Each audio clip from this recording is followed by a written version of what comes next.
Steve Wozniak was asked in an interview what he would have done differently if he was CEO of Apple instead of Jobs. He said that he would have been a lot nicer to people, but then quickly added that if he had been CEO, they might never have released the Macintosh. Jobs was known for being ruthless and controlling, rude and ill-tempered, driven by a desire for perfection and pushing people to bring products out before they were ready, creating enormous strain within the organization. The OG mean girl. Many people couldn't tolerate working for him, and I'm sure he missed out on a lot of talent for this reason. But in spite of that, or more possibly because of that, he was able to build one of the most iconic brands and successful companies in the world. I'm not sure that level of disagreeableness is necessary for us, mere mortals running small businesses versus the enterprise builders like Jobs. But I do know this. Far too many business owners tolerate far too much crap from too many people. A few months back, I discovered a post from someone we were about to promote in MSP Success magazine, flaunting a few ideas I grossly disagree with, while simultaneously insulting our integrity as a company without naming us in this post.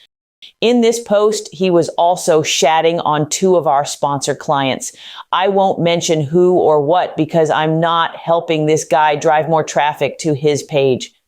It's a shame too, because I actually think deep down, he's a good guy, but dealing with sour grapes and a misguided view of how business actually works. In our weekly production meeting, a few members on the magazine team were shocked by my very harsh and absolute decision to cut him out of the upcoming promotion and file the article about him in the circular bin, even though they had already spent some considerable time in producing an article he was going to be featured in and had promised it to him. They attempted to argue that I was overreacting and I should at least see the piece they had produced. I get it. They had put some work into it and hated to see that go to waste. But here's the point I made to them that is a critical lesson for any business owner. I do not tolerate an ounce of crap like this anymore from anyone. I took that lesson several times over the 2 decades, and I'm not foolish enough or quick to repeat it. I'm 100% certain that we are not tolerating fools who smile and cheerfully take the helping hand, claiming the desire for a good, mutually beneficial partnership, only to fart in my cereal. Sorry, Charlie, I don't have to appease anyone or play nice to make friends. One of the reasons so many people loved the character Tony in The Sopranos was because deep down, they secretly wished they had his backbone and confidence, not taking shit from anyone, and being bold enough to do something more than simply holding a grudge against someone who wrongs us. I'm not suggesting his level of corruption, anger, and response is good or healthy. That's not my point. What I'm saying is that many people would do far better in life if they would be unafraid to stand up for themselves, not allowing themselves to be affected by critics, and instead become a more imposing, respected alpha leader, unafraid to speak their mind and stand their ground.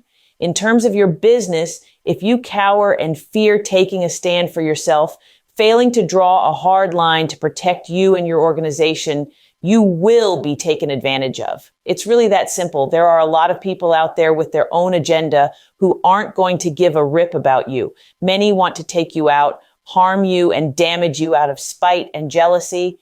Others, because they want what you have, competitors. If you choose to overlook attacks on your character or anything that might hinder or harm your ability to achieve maximum growth and profits or even peace of mind, you will be harmed. As a business owner, you must assume a Tony Soprano level toughness about this. Zero tolerance for it. Be awake, alert, and look for such enemies at the gate and in the inner circle and get rid of them before the damage they do is irreversible. Business isn't all about being tough on others, but also about innovation and driving your company forward using the best strategies and best practices of those who lead the way.